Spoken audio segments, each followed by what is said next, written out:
Hey Taylor Kia fans, it's Jim Walsh here for another edition of our Coaches Chronicles, and this week we are with University of Findlay basketball coach Charlie Ernst. And first thing, before we even started, Charlie, happy birthday. Thank you. Time has flown. It's such an adage of, enjoy every day because life goes fast. And when you're young, it goes in one ear and out the other. The older you get, the more you realize, enjoying every day is really important, and that's a challenge for all of us. But I think as a head coach, it's really important for me to keep a good positive attitude. So if there's one day I should definitely do that, it's probably today.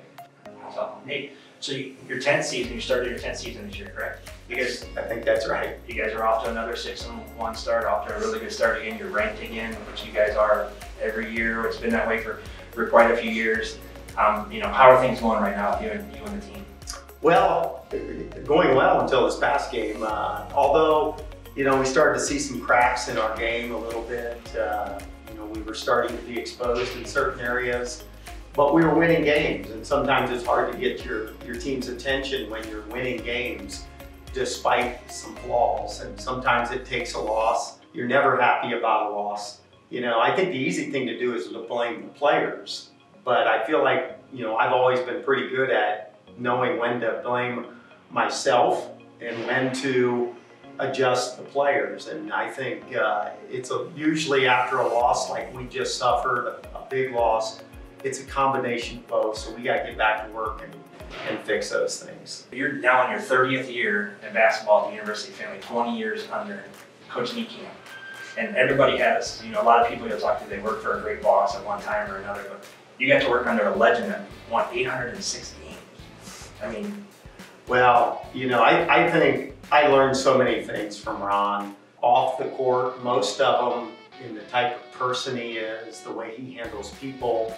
And there were times along the way where, I wondered why he did certain things, but when you're with someone for 20 years, you start to realize why he does certain things the way he does them. And there's a method to the madness. So with everything that's going on, COVID in the world and everything stuff, obviously no fans allowed at Croy this year during the games, which is obviously really hard for a lot of the people. How are the players and everything still? Well, I guess I can't answer that for 100% certainty. They normally answer it the way they probably think the coach wants to hear it. I think they're handling it pretty well, although I think as time goes on, it's probably going to get a little tougher. Some people might think it'll get easier because they'll get used to it.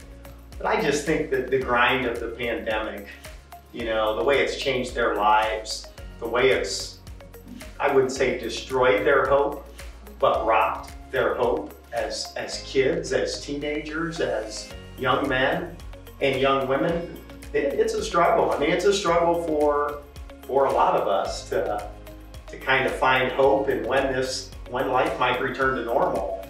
And when we practice, when the game begins, I think there's some normalcy that returns. But I still think at the end of the day, they miss their fans, they miss their parents, they miss the people that they're close to. And the beauty of Findlay, you mentioned Findlay basketball, the beauty of Findlay is that it's a big enough city that we have a great fan base, but it's small enough that when our players are out in the community, people know who they are, and then the players ultimately learn who they are. And there's a great relationship and rapport that's built. And it's something that I've encouraged and promoted even when I was an assistant, and now we have to do just the opposite. We have to tell our players they have to avoid those situations. They have to avoid the public.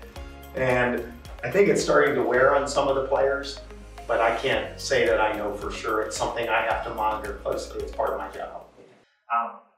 Are you going to be able to have it this year at the university, or is this whole pandemic going to be causing, it's going to make it tougher, obviously, but are the kids still going to be able to visit the university, see what University of Findlay basketball is about?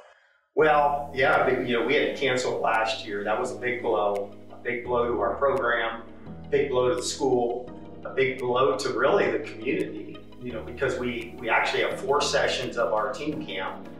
In the year prior, so this would have been 19, I'm getting my years mixed up here.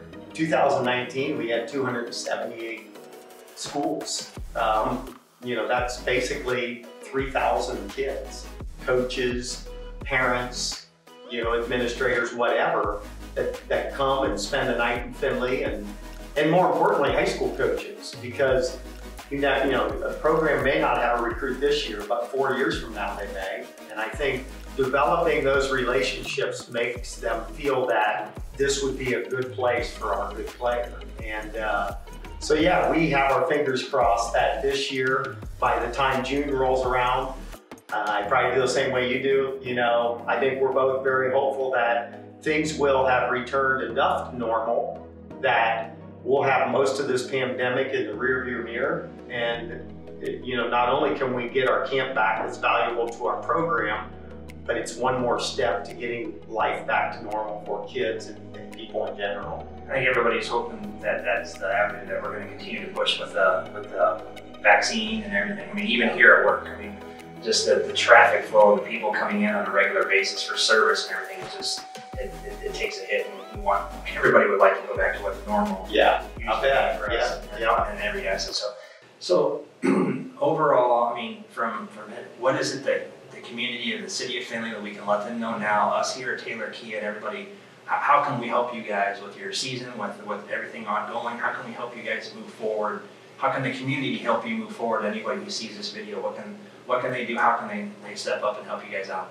Boy, that's a great question. And I think just to continue to support our program, by watching the games, by listening to things like this, and reaching out to me or anyone really in our athletic department to find out if there's more that they can get to feel like even though they're not here in person, but maybe here sending me an email that I could share with the team. Anything that I can do for them or they can do for us. We really miss our fans. We miss the excitement of Croy, but I think our players, appreciate the relationships, as much as they appreciate anything. And I think we could do that still without seeing one another in person. So if there's any ideas or fans have ideas, feel free to shoot me an email, because if there's one thing that I am is open-minded. That's good. So there you have it, fans. If anything you can do is send an email, reach out to the coach, reach out to the university. Anything you can do to help out the university would love to hear. Charlie would love to hear it, so does fans. And on the day you hear this video, it's going to be belated, but make sure you get back to Charlie and let him know it's happy birthday. All right? Thanks a lot for stopping in today. You bet, Jim. Thank you.